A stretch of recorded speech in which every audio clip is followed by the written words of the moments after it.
ওম শান্তি। প্রিয় রুহানি ভাই ও বোনেরা, আজকের ২৩শে জানুয়ারি ১৯৬৯ তারিখের বাপদাদার অত্যন্ত ভাবগম্ভীর এবং মধুর অব্যক্ত মুরলির আলোচনায় আপনাদের স্বাগত। ১৮ই জানুয়ারির মাত্র ৫ দিন পরের এই মুরলি পরিবেশ খুব শান্ত, খুব গভীর। ওম শান্তি। ভাই, আজকের আলোচনার শিরোনামটি হল অস্থি বা হাড় হল শ্রেষ্ঠ স্থিতির স্মারক। হুম। ব্রহ্মা বাবা এইমাত্র শরীর ছেড়েছেন, মানে মধুবনের বাচ্চারা বাবার অস্থি সংগ্রহ করছে, কিন্তু বাপদাদা এই বিষয়ে কি বলছেন? আমার মনটা খুব ভারাক্রান্ত হয়ে আছে। বোন, বাপদাদা আমাদের দৃষ্টি আকর্ষণ করছেন অন্যদিকে। আজ বাপদাদা বলেন, ওই স্থূল হাড়ের দিকে তাকিও না। স্থূল হাড়ের দিকে নয়। না, তিনি বলছেন, দেখো সেই স্থিতিকে যা ওই শরীরের প্রতিটি শিরায়, প্রতিটি রক্তবিন্দুতে ছিল। ওহ। এই অস্থি হল ব্রহ্মা বাবার তীব্র তপস্যা আর ত্যাগের যে স্থিতি, মানে যে স্টেজ, তার স্মারক। আচ্ছা আচ্ছা, মানে ফিজিক্যাল অবজেক্টের চেয়েও ভেতরের যে গুণ, সেটার দিকে তাকাতে বলছেন। একদম, ভেতরের শক্তি। কিন্তু ভাই, আমার মনে এই প্রশ্নটা বারবার আসছিল, কেন কেন বাবা আমাদের থেকে বিদায় নিয়ে গেলেন না? হ্যাঁ, এটা তো সব বাচ্চার মনের প্রশ্ন ছিল তখন। কিছু না বলে। আর বাপদাদা আজ সেই রহস্য খুলে বলেছেন। তিনি বললেন, যদি আমি সব বাচ্চাদের সামনে বসিয়ে বিদায় নিতাম, তাহলে কি তোমরা আমাকে ছাড়তে? না, তা তো সম্ভবই ছিল না। বাবা তো বাচ্চাদের ভালোবাসা আর সেবার বন্ধনে আবদ্ধ ছিলেন। তাই তিনি বলছেন, যা হয়েছে তা ড্রামার নিয়ম অনুসারেই হয়েছে। ড্রামার বিধান। হ্যাঁ, যা পূর্ব নির্ধারিত ছিল। তাহলে তো আর কোনো প্রশ্নই থাকে না। কিন্তু বাবার সং ছাড়া? ঠিক, ওই সাকার সঙ্গের অভাব তো অনুভূত হবেই। কিন্তু বাপদাদা স্পষ্ট বলছেন, সাকারের রূপে দেখা না হলেও মিলন বন্ধ হয়নি। মিলন বন্ধ হয়নি। না, এখন মিলন হচ্ছে সূক্ষ্ম আকারে। সূক্ষ্ম আকারে। আর এই সূক্ষ্ম মিলন অনুভব করার জন্য আমাদের নিজেদেরও সূক্ষ্ম স্থিতিতে স্থিত হতে হবে। অর্থাৎ বুদ্ধি দিয়ে স্থূল দুনিয়া থেকে সরে আসতে হবে। একদম। আচ্ছা। আসুন চেক করি, আমি কি স্থূল দুনিয়া থেকে মন বুদ্ধি সরিয়ে সূক্ষ্ম স্থিতিতে বসতে পারি? হুম। তবেই আমি বাবাকে অনুভব করতে পারব। এটা তো একটা বড় চ্যালেঞ্জ, সারা দিনের কর্মব্যস্ততার মধ্যে। ঠিক, কিন্তু এটাই তো এখনকার পুরুষার্থ। ভাই, আরেকটা প্রশ্ন ছিল, যখন বাবার বা কোনো সিনিয়র ভাই বোনের সাকার সঙ্গ ছাড়া একা লাগে, খুব একা মনে হয়, তখন কি করণীয়? খুব বাস্তব একটা প্রশ্ন। আর বাপদাদা এর জন্য এক সুন্দর সংকেত দিয়েছেন। কি সংকেত? তিনি বলেছেন, নিজেদের সর্বদা ত্রিমূর্তি মনে করো।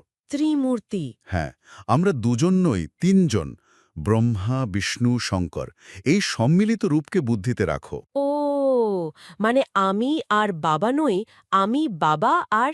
না না, তুমি একা নও। তোমার সাথে সবসময় ব্রহ্মা, বিষ্ণু, শঙ্করের শক্তি আছে।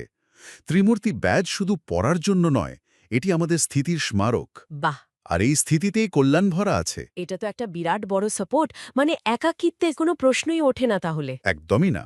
বাপদাদা বাচ্চাদের জন্য আর কি বিশেষ বার্তা দিয়েছেন আজকের মুরলিতে? দুটো খুব মিষ্টি বার্তা আছে। প্রথমটি হলো আশীর্বাদ। আশীর্বাদ। হ্যাঁ, বাবা দাদা বলেন, তোমাদের সকল বাচ্চার কপালে সাফল্যের তিলক জ্বলজ্বল করছে। বাহ, কি দারুণ কথা! শুনলেই কেমন শক্তি চলে আসে। ঠিক। আর দ্বিতীয়টি? দ্বিতীয়টি হলো চিঠি লেখা নিয়ে। চিঠি।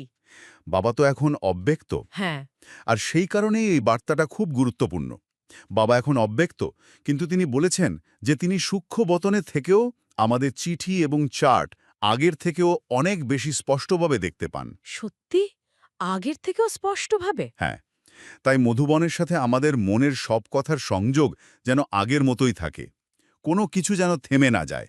তার মানে আমাদের রিপোর্ট কার্ড, আমাদের মনের কথা, সবকিছু আগের মতোই বাবার কাছে পৌঁছাচ্ছে? পৌঁছাচ্ছে, এবং তিনি দেখছেন, আরও ভালোভাবে দেখছেন।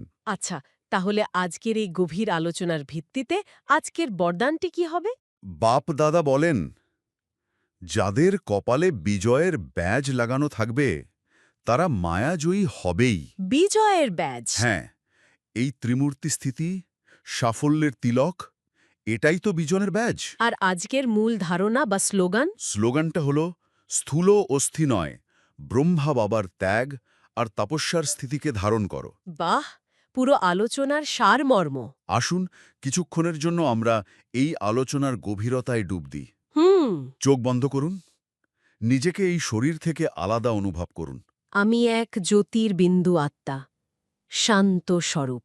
মন বুদ্ধিকে নিয়ে চলুন সূক্ষ্ম লোকে, যেখানে সাকার জগতের কোনো শব্দ নেই। দেখুন, বাপদাদা আপনার দিকে তাকিয়ে আছেন, মিষ্টি স্নেহ ভরা দৃষ্টি। তিনি আপনার মুখ দেখছেন না, আপনার সত্যতার চার্ট দেখছেন। তার ভালোবাসা ও শক্তির কিরণ অনুভব করুন, যা আপনার সমস্ত দুর্বলতা দূর করে দিচ্ছে। এই আলোচনার শেষে আজকের মুরলির ওপর ভিত্তি করে একটি কুইজ তৈরি করা হয়েছে। এর লিঙ্ক আপনারা ডেসক্রিপশনে পেয়ে যাবেন। আজকের মুরলি কতটা মনে আছে তা নিজেই পরীক্ষা করে দেখুন। আসুন, বাপদাদার সামনে আমরা একটা দৃঢ় প্রতিজ্ঞা করি। আমি সর্বদা আমার কপালে বিজয়ের ব্যাজ ধারণ করে মায়াজয়ী থাকব। যদি আপনারা এই রুহানি সংকল্পে আমাদের সাথে থাকেন, তবে কমেন্টে লিখুন মায়া জিত। আপনাদের একটি কমেন্ট আপনাদের প্রতিজ্ঞাকে আরও শক্তিশালী করবে। ওম শান্তি। ওম শান্তি।